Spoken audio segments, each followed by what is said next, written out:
ठीक है, हो गया।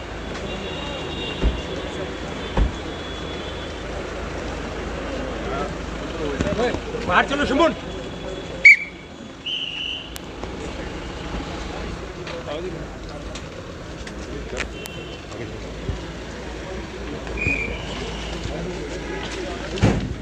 मशीन है वो यहाँ हॉस्पिटल में नहीं है, तो उस पर डिसीजन भी हुआ है देने के लिए। शायद ऑनरेबल मिनिस्टर साहिबा ने भी आपको कहा है, तो ये बात कर लीजिए क्योंकि अब तो जरूरत है यहाँ पे।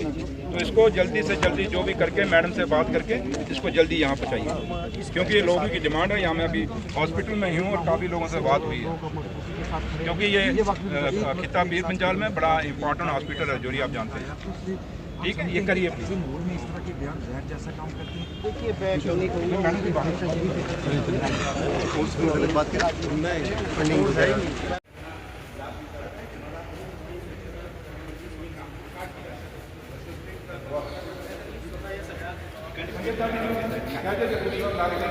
आप कहते हैं कैंप की तैयारी, कौन सी तैयारी है कैंप की?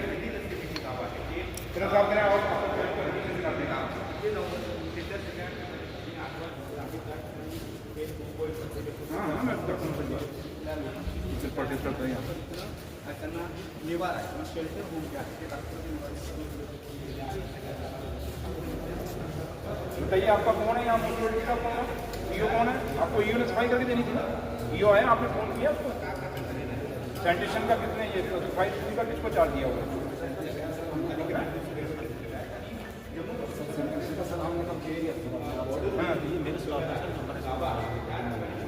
ये बाकी कहाँ खाने का किसको दिया? खाने का क्या बंदोबस्त है? कहाँ है? इससे भी नहीं है। ड्यूटी चीफ मिनिस्टर और जम्मू एंड कश्मीर, तो आप क्या कह रहे हैं? ये कौन सा पड़ा पड़ा? बताइए डीसी साहब को, कहाँ है डीसी साहब आपका? आपको यहाँ रुकना चाहिए। सफाई क्यों नहीं कराई अभी तक? आप कैंप इंचार्ज हैं, क्यों नहीं कराई? ये सफाई है? ये मुझे बताइए, सफाई है? बना एक इंफॉर्मेशन वाला की तरह सर, एक वीडियो बनाओ पूरी इसकी वीडियो बनाओ। है ये आप कहते हैं ना सफाई हुई है, तो मैं आप वीडियो बनवा के ये भेजता हूँ ऊपर। हैं आप बताएं मुझे क्या है ऐसे साहब, क्या है ये? नहीं, इसको किसने देखना? एसीआर आप हैं या डीसी ने देखना? इनको चेक भी करना ना आप लोगों ने। किसने करनी? कौन है सीनियर अफसर इसके ऊपर? कौन है? तहसीलदार कहाँ है? सर वो अभी क्या हुआ था,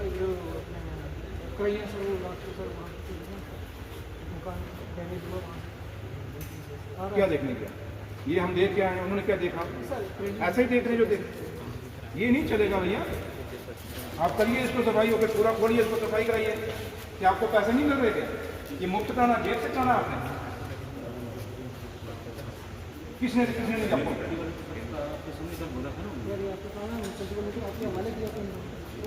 डीसी को बुलाइए, आप डीसी को बुलाइए, बुलाइए डीसी साहब। ये मजाक है बिल्कुल।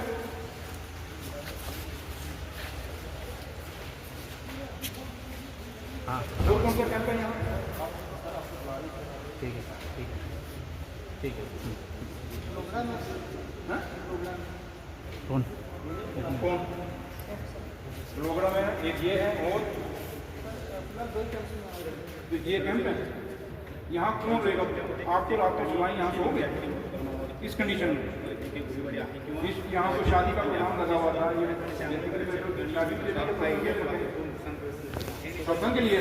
साल कायम की है। और आज भी बेशक पाकिस्तान 75 साल से खिता पीर पंचाल पे भी, क्योंकि सबसे ज़्यादा तो खिता पीर पंचाल पे असर होता है जब भी कोई हिंदुस्तान और पाकिस्तान का बीच में कोई तनाव आता है, तो आज भी खिता पीर पंचाल के लोग बिना ज़ात बरादरी मज़हब फ़िरकापरस्ती के आज फिर हिंदुस्तान की आर्मी जो हमारी है, फ़ौज है, उसके पीछे हम लोग खड़े हैं, हमारे लोग खड़े हैं। कल भी मैं कैंपों में देखा, लोगों की एक ही बात है, उन लोगों ने कहा है कि भाई वंस फॉर एवर एक फाइनल फैसला हो जाए। 75 साल में हमारे बुज़ुर्गों ने भी यही दौर देखा, आज हम भी देख रहे हैं, कल आने वाली नस्लें न देखें। एक बार फैसला हो जाए, जो कुछ होना आर पार जो होना हो जाए।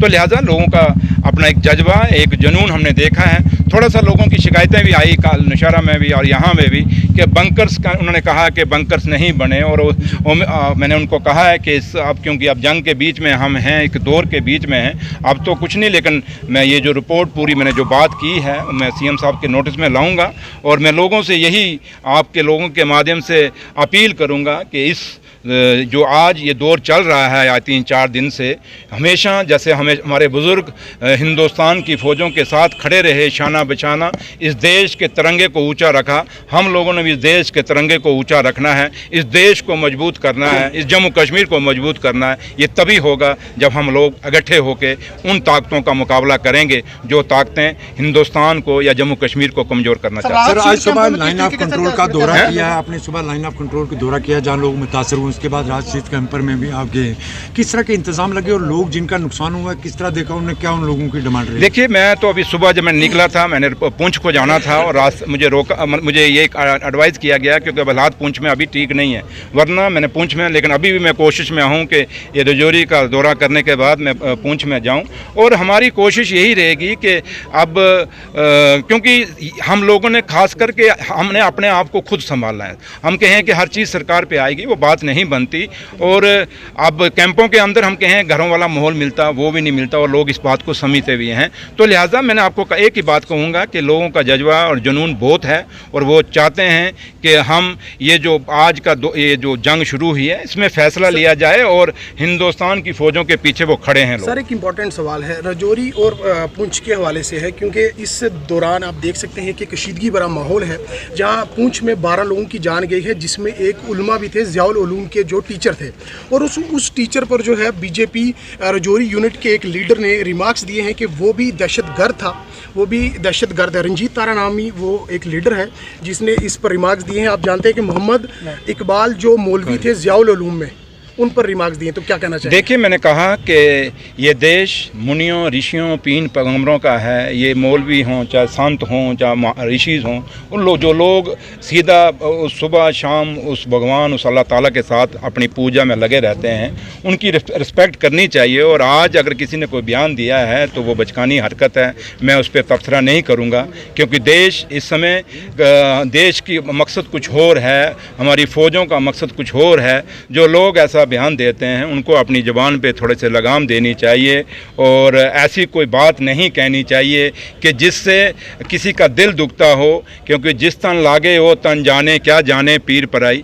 जिस घर में डेड बॉडी उठती है उनको पता होता है कि कितना उनके साथ हुआ है। तो लिहाजा उम्मीद यही करेंगे, क्योंकि ये सियासत का वक्त नहीं, अगर सियासत पे बात करनी हो तो मैं खिताब पीर पंचाल की बहुत ज़्यादा बातें कर सकता हूँ, लेकिन मैं नहीं करूँगा। मैं एक ही बात कहूँ, मैंने पहले ही आपको कहा कि हम लोगों का एक ही फ़र्ज़ है कि हिंदुस्तान की फ़ौज को हम सब की ज़रूरत है, आप सब की भी ज़रूरत है। हमने हिंदुस्तान की फ़ौज को के पीछे खड़ा रहना है, उनका हौसला बुलंद रखना है, ताकि वो फ़ौजें हमारे उन दुश्मनों को मुंह तोड़ जवाब दे सकें। इसलिए जो लोग ऐसी कोई हरकत करते हैं या कोई बात करते हैं उनको बाज आना चाहिए। बिल्कुल, आप समझते हैं सर कि ये लोगों को डिवाइड करने की साजिश, सर आप समझते हैं ऐसे हालात में लोगों को डिवाइड करने? पैनिक में है, देखा जाए कोई पैनिक नहीं है, लोगों का हौसले बुलंद है। पैनिक में क्यों नहीं होना? क्या हम खिताब पीर पंचाल के लिए कोई नई बात है? ये क्या 75 साल हमारे बुजुर्गों ने ये बात देखी है, ये गोला बारूद में हम खेले हैं, पढ़े हैं, बड़े हुए हैं, इसलिए हम उनमें से नहीं है कि पैनिक नहीं होना। हाँ, थोड़ा सा होता है लोगों को,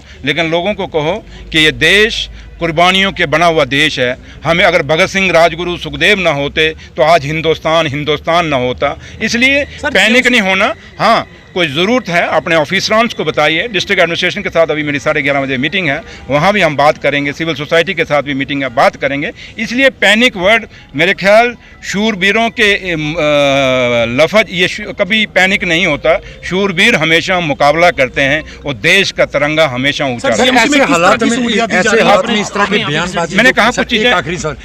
मजीद मुनफरिद और दिलचस्प वीडियोस के लिए हमारी YouTube चैनल जरूर सब्सक्राइब करें।